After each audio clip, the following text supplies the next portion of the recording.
भारत में यदि बाबा साहब ना होते तो गरीबों को कोई बचाने वाला पैदा नहीं था। जब बाबा साहब का संविधान नहीं था उससे पहले हम लोगों की क्या हालत थी, और हालत जब से सुधरी है जब से बाबा साहब का संविधान लागू हुआ। बाबा साहब ने कितनी मेहनत करके ये संविधान बनाया, तो कहना पड़ता है इंजन के बिना जैसे चलती न रेल है, इंजन के बिना जैसे चलती न रेल है, इंजन के बिना जैसे चलती न रेल है, इंजन के बिना जैसे चलती न रेल है, सावन के बिना जैसे कटता न मैल है, सावन के बिना जैसे कटता न मैल है। इंजन के बिना जैसे चलती नहीं रेल है, और सावन के बिना जैसे कटता नहीं मैल है।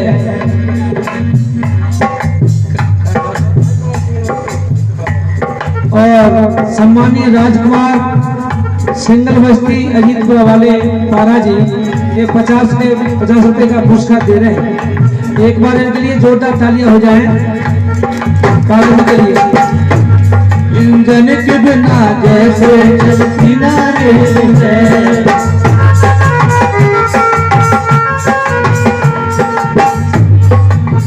और सम्मानी हमारे रामलीलाल ठेकेदार जी ये 100 रुपए का पुरस्कार दे रहे हैं। एक बार इनके लिए भी जोरदार तालियां हो जाए ठेकेदार जी के लिए। इंजन के बिना जैसे चलती न रेल है। और ये 20 रुपए का पुरस्कार चुम्बन सिंह सेक्रेटरी साहब की ओर से है। बहुत बहुत साधुवाद, और हम बहुत शुक्रगुजार हैं कि हम जैसे नादान बच्चों के लिए ये आशीर्वाद आ रहा है। और मैं तो यही कहूंगा और कहता रहूंगा कि हमने इस सिद्धार्थ म्यूजिकल टीम ने हमें अपने मन में ठाना है कि हम अपने बहुजन समाज को जगा करके छोड़ेंगे। हम सबने अपने मन में ठाना है इस बहुजन समाज को जगा करके छोड़ेंगे, और मरने के बाद हम नीला कफनी उड़ेंगे। मरने के बाद हम नीला कफनी उड़ेंगे। चलो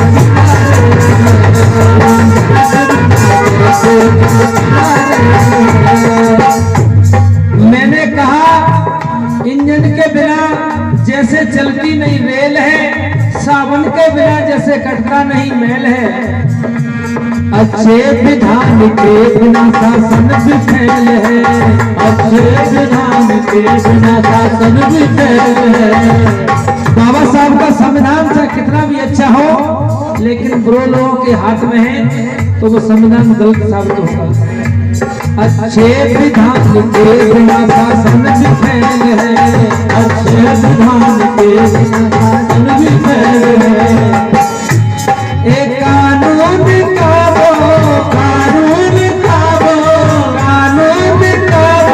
बनैया न होता।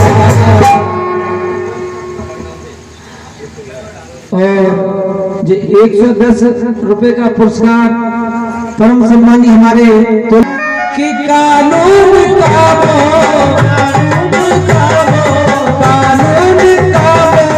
बनैया न होता। यदि कानून का बनैया न होता ना तो तुम्हें गीता बचाती, ना रामायण बचाता, ना वेद बचाता, ना पुराण बचाता। कोई बचा नहीं सकता। सब कहते हैं कि राम राम कहूं तो हिंदू की पहचान होती है, कि राम राम कहूं तो हिंदू की पहचान होती है, सलाम वालेकुम कहूं तो मुसलमान की पहचान होती है। अरे राम राम कहूं तो हिंदू की पहचान होती है, सलाम वालेकुम कहूं तो मुसलमान की पहचान होती है। अरे ना तो मुसलमान की पहचान होती है, ना राम राम की पहचान होती है, ना हिंदू की पहचान होती है, लेकिन जय भीम कहने तो सिर्फ इंसान की पहचान होती है, इंसान की पहचान होती है। अगर बात अच्छी लगे तो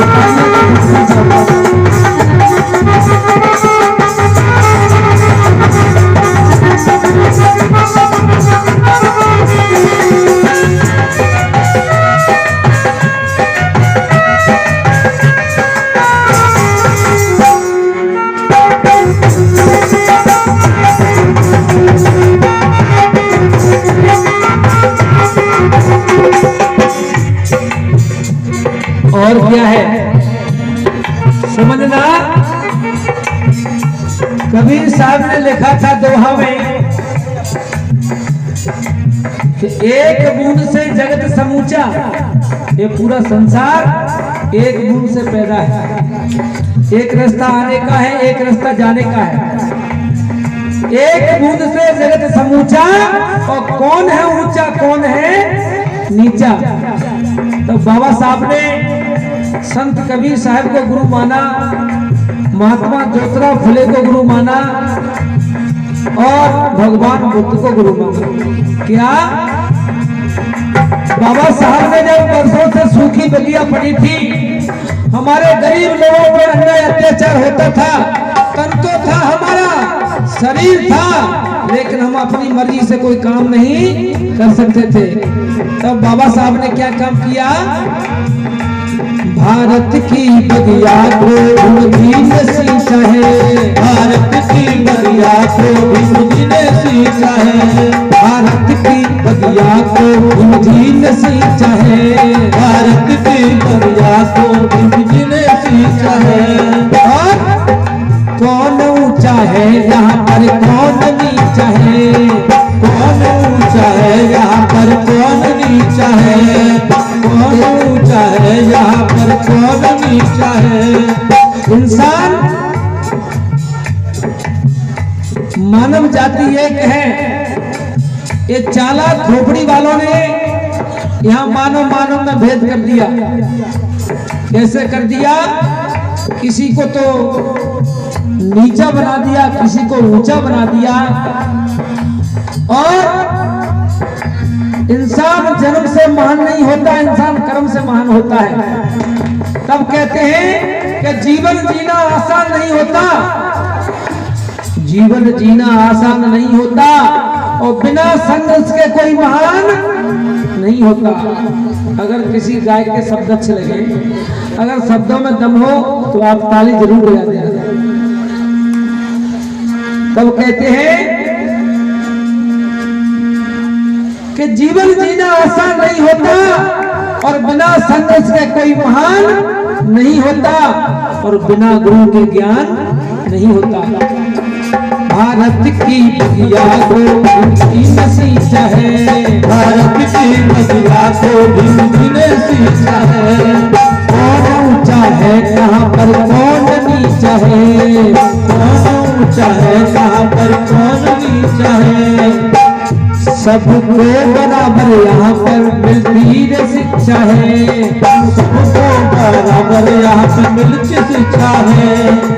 एक बराबर सबको शिक्षा मिलेगी, ब्राह्मण से लेकर वाल्मीकि तक। ये बाबा साहब ने संविधान में लिखा। कॉलेज का वो, कॉलेज का वो, कॉलेज का वो पढ़ैया न होता, वतन डूब जाता बचैया होता, वतन डूब जाता बचैया होता, वतन डूब जाता बचैया